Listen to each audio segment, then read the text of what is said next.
In this video, we'll cover everything you need to know about aortic regurgitation, which is a common valve problem affecting patients at a variety of ages.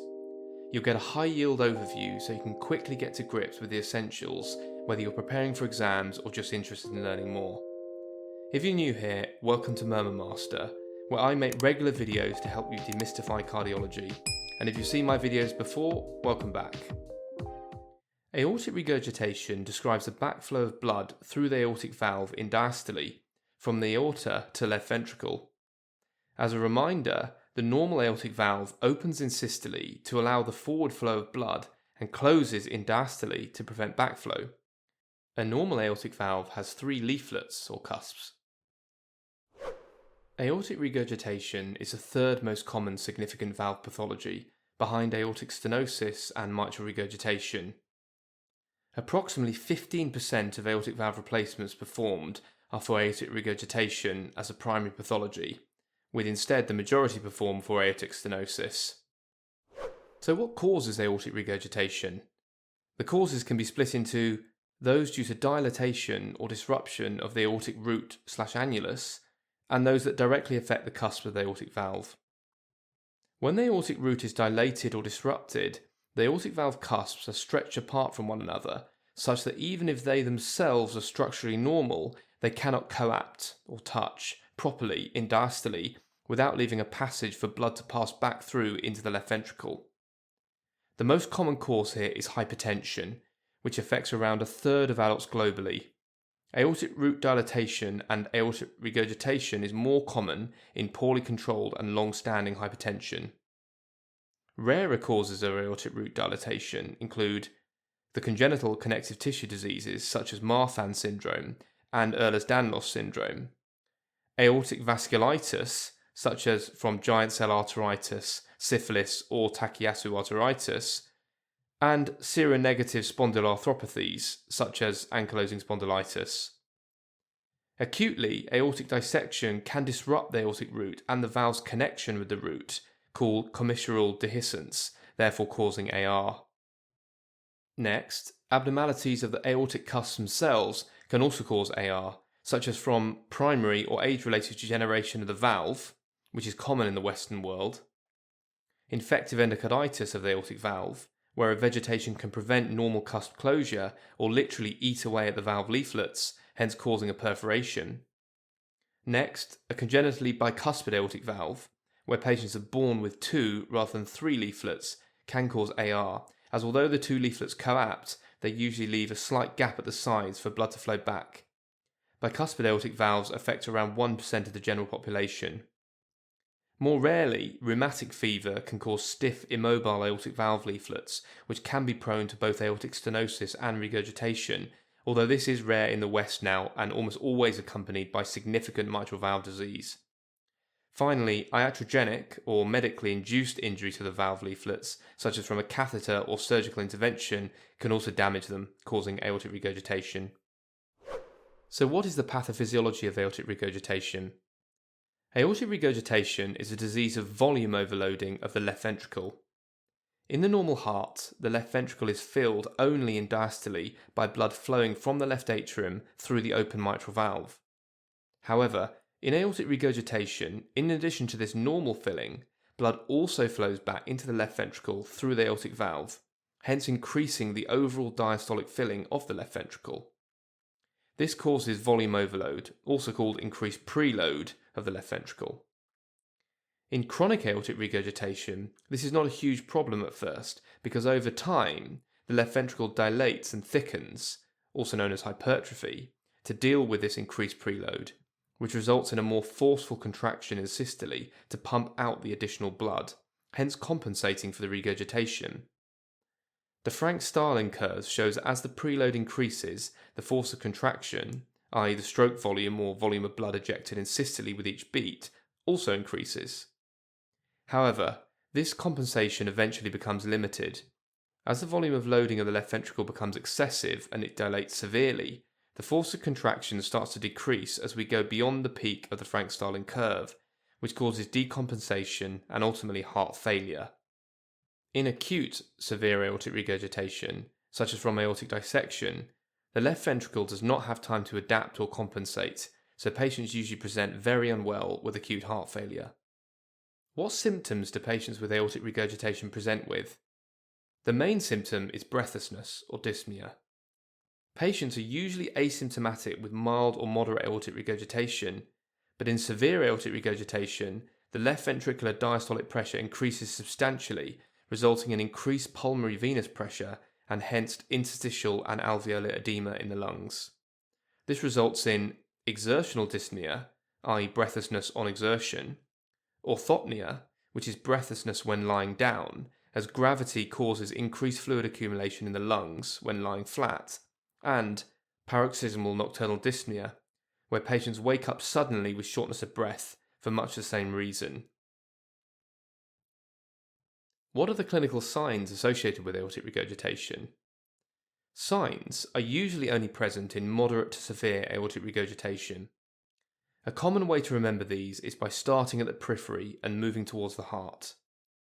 When you understand the pathophysiology of AR, you can understand all the signs. As mentioned, AR causes an increase in systemic flow in systole due to the increased stroke volume, but a decrease in systemic flow in diastole because blood regurgitates back into the left ventricle. So, when taking the blood pressure, you may notice that there is an increased systolic pressure, but a decreased diastolic pressure. This causes an increased pulse pressure, which is the difference between systolic and diastolic pressures. Next, the character of the pulse, when palpated centrally, is what's called bounding or collapsing, which describes a forceful upstroke and then sudden drop-off. The collapsing pulse is also called the water hammer pulse, described by English physician Thomas Watson in the mid-1800s.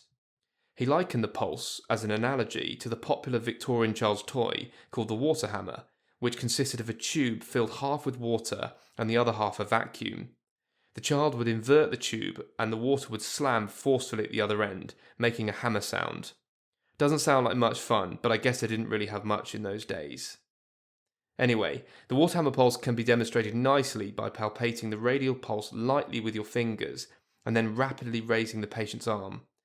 The increased flow of blood into the heart from pooled blood in the arm results in further increased preload and a forceful pulse that feels as though it is moving your fingers off the patient's skin. And now we come to the famous eponymous signs in aortic regurgitation, which are fairly rare these days, but still come up in exams from time to time.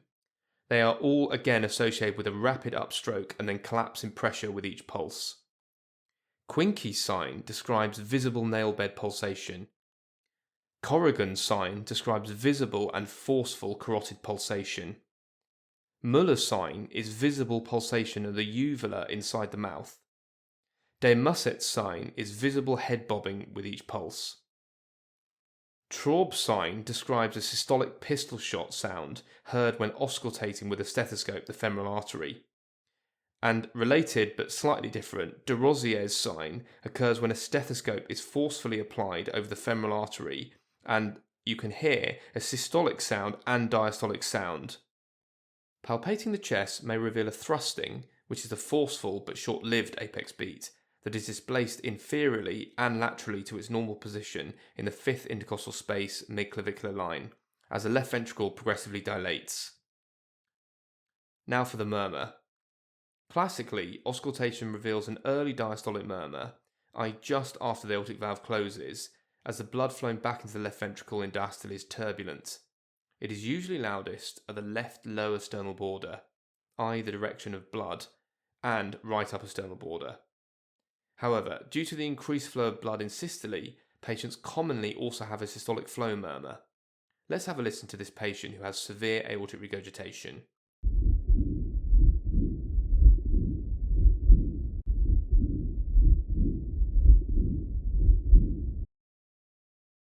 What about the investigation findings in aortic regurgitation? As with other valve lesions, echocardiography is diagnostic. Let's have a look. On the left is an echo of a normal heart with the aortic valve closing normally with no backflow of blood seen on colour Doppler. On the right, however, there is significant diastolic backflow through the aortic valve. Echo can be used to determine the cause and severity of AR. The electrocardiogram is non-specific, but often reveals T-wave inversion or sometimes left bundle branch block in chronic severe aortic regurgitation. And finally, the chest X-ray may show cardiomegaly and signs of heart failure in advanced disease, and sometimes may indicate the cause, such as a widened mediastinum in an aortic aneurysm. So how do we manage aortic regurgitation? I've based these on a combination of both the new European Society of Cardiology guidelines released in August this year and the 2020 American College of Cardiology / American Heart Association guidelines. As with all valve disease, the management depends on severity. Mild and moderate AR is usually followed up on a regular basis, for example every 3 to 5 years and 1 year respectively. If the patient has severe AR, valve surgery is indicated if they are symptomatic, i.e. with breathlessness, and the majority of patients undergo valve replacement rather than valve repair, either with tissue or metallic valve replacements depending on patient factors. If the patient is asymptomatic, then the default is to follow them up regularly, for example at 6 monthly intervals, and only operate if they subsequently become symptomatic. But if they are found to have a dilated or impaired left ventricle, then surgery is recommended regardless of whether they are symptomatic. The exact thresholds here vary slightly depending on which side of the Atlantic you're on. Big up to my global audience, by the way. It'd be really great if you could let me know down in the comments where you're listening from. It really helps give me motivation to make these videos. And on that note, if you're interested in regional specifics, then check the description because I've attached the relevant guidelines below. An important point to note is that if valve surgery is indicated, don't delay too long, because doing so increases the risk of developing irreversible left ventricular failure. A few specific cases.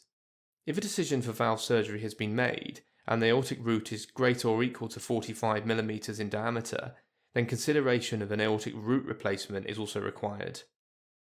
Next, acute severe AR usually requires urgent surgery, for example if it is a complication of aortic dissection. Drugs have a limited role in the management of AR itself, but there is some evidence that ACE inhibitors may provide symptomatic benefit in those with severe chronic AR who are not fit to undergo surgery. In contrast, management of hypertension, especially if it's thought to be the cause of AR, is critical in mild to moderate disease to slow the rate of progression to severe. And that was the Murmur Master Summary on aortic regurgitation. If you found the video useful, please consider liking and subscribing. It really helps the channel reach others trying to learn. Also, check out the Murmur Master app on the iOS App Store. It's got hundreds of heart sounds from real patients with great animations to help you become a pro at cardiac auscultation. See you next time.